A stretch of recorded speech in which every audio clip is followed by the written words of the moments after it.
नमस्कार मंडळी, माझं नाव प्रमोद रानडे आहे. जून क्वार्टरचे रिझल्ट्स नुकतेच सगळे संपलेले आलेले आहेत आणि सगळ्यांचं ब्लॅक अँड व्हाईट तुमच्यापुढे सादर करतो आहे. त्याच्यापैकी आता जे शेअर्सचे रिझल्ट चांगले नाही आले त्याच्यापैकी SBI कार्ड्स हा एक कंपनी आहे की हिचे प्रोव्हिजन्स खूप वाढलेले आहेत. ओके, त्यामुळे SBI कार्डमध्ये इम्पेअरमेंट खूप आहे. क्रेडिट कार्डवाले लोक पैसे देत नाहीत, भरत नाहीत, त्याच्यामुळे इम्पेअरमेंट जास्त आले. त्यामुळे हा शेअर 600 रुपयावर आला आहे, पडला आहे, कारण रिझल्ट अजिबातच चांगले नाही आले. त्यानंतर दुसरा कुठला आहे तर विप्रो पण काही ग्रोथच नाही, 0% ग्रोथ आहे. ओके, ITC हॉटेल्स त्याची पण प्रॉफिटेबिलिटी एकदम कमी झाली. किती Q1 PBT आला आहे 237 कोटी, गेल्या वर्षी होता 374 कोटी, 75 कोटी. ओके, त्यामुळे एकदमच ड्रॉप झाले, जवळजवळ किती 237 ते 375. ओके, सॉलिड 140 कोटी क्वार्टरली ड्रॉप आलेला आहे प्रॉफिट्समध्ये. त्याच्यानंतर ICICI लॉम्बार्ड, ओके, ह्या शेअरचे पण रिझल्ट चांगले नाही आले. राजश्री शुगर, ओके, राजश्री शुगरचे रिझल्ट चांगले नाही आले, पण हा शेअर आत्ता वरती चालला आहे, कारण का त्यांच्याकडे स्टॉक्स भरपूर आहेत आणि साखरेचे भाव ऑलरेडी 60 रुपये झालेले आहेत खुदरा व्यापार म्हणजे रिटेलमध्ये. आणि दुसरा जो असतो व्यापारी जो साठा करून ठेवतो की होलसेल, त्याच्याकडे ऑलरेडी 50 ते 52 रुपये झालेलं आहे.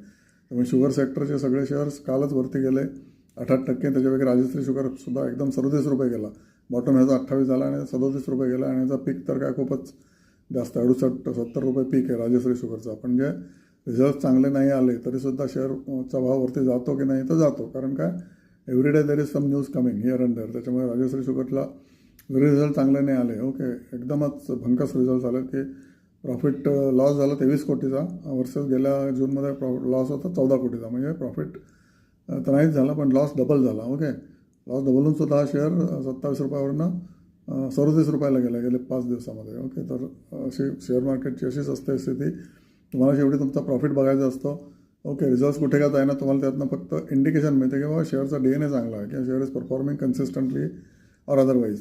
पण शेअर मार्केटचा भाव त्याच्याशी निगडीत असतोच असं अजिबात नसतं. ओके, कारण रोजच्या रोज वेगळ्या वेगळ्या बातम्या येत असतात, इन्व्हेंटरीच्या बातम्या येत असतात, जगातल्या कुठला प्लांट बंद पडला, कुठला चालू झाला, डॉलर कुठून कुठे गेला, कस्टम ड्युटी कोणी वाढवली, कोणी कमी केली, वगैरे वगैरे. आता HPCL BPCL, ओके, जर क्रूड वाढलं तर ऑब्व्हियसली हे शेअर पडायला पाहिजे. तर आता पडायला सुरुवात झाली, पण उद्या समजा क्रूड परत $80 आलं तर हे शेअर एका दिवसातच 10% वाढू शकतात किंवा 5% वाढू शकतात. पण हे पब्लिक सेक्टर अंडरटेकिंग असल्यामुळे ह्याच्यामध्ये एक निश्चित आहे, तुम्हाला डिव्हिडंड निश्चित मिळतं. 4.5 ते 5% ते 6%चं डिव्हिडंड डील आहे. त्यामुळे HPCL BPCL आणि IOCL याच्यावर तुम्ही लक्ष ठेवू शकता. IOCL 131ला नक्कीच घेण्यासारखं आहे.